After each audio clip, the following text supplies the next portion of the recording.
Papa Leo wa 14 i Bamenda yamaganye abifashishije idini mu nyungu za politiki n'intambara. Mu ruzinduko rwe i Bamenda mu gihugu cya Cameroon, Papa Leo wa 14 yagaragaje ko ababeshya bakifashisha izina ry'Imana n'idini mu nyungu za politiki, ubukungu cyangwa intambara ari aho kwamaganwa.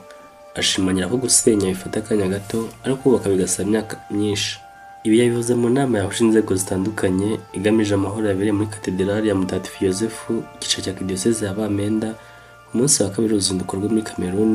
Mu buhamya bwatangiye muri iyi nama humvikanyemo abayobozi barimo Umwami Gakondo Amankoni Foni Furuwasa Angwafu wa kane, umuyobozi w'icyubahiro w'itorero rya Presbyteriye Frank Samuel Forba, Imam w'umusigiti wa Boué Muhammad Abubakar ndetse n'umuryango w'abimwe n'intambara.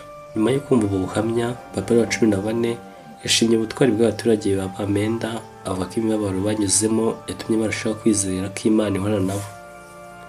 Yifashishije amagambo mu gitabo cya Izayi agira ati, ni byiza ku misozi ibirenge byuzanye inkuru nziza y'amahoro. Papa yavuze ko abaturage ba Bamenda ari nk'abatangaza amahoro nubwo igihugu cyabo cyugarijwe n'intambara imaze hafi imyaka 10 hagati ya leta n'abitandukanyije nayo.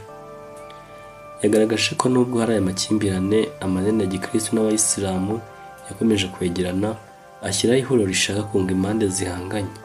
Yavuze ko iki ari urugero rwakwigirwaho n'isi yose.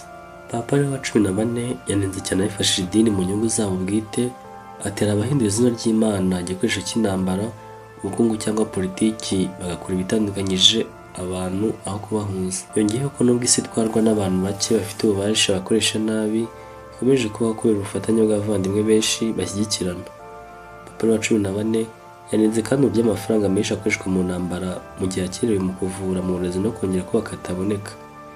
Yavuze ko hari n'abasahura umutungo kamere wa Afurika bagakoresha mu kugura intwaro, bikarushaho guteza umutekano muke. Mu gusoza, Papa Leo wa 14 yashimiye Imana kuba amakimbirane muri Cameroon atarahindutse intambara ishingiye ku madini, anasaba abaturage gukomeza gukunda no gusigasira amahoro, ndetse asaba abantu bose kuba abagize uruhare mu mpinduramatwara ituje igamije gukunda no kubana neza. Yibutsa amagambo ya Papa Francis yo mu nyandiko Evangelio Gaudium agaragaza ko ubutumwa bwo kuba mu bantu no kubakunda ariyo mpamvu y'ubuzima. Murakoze, mugire amahoro y'Imana.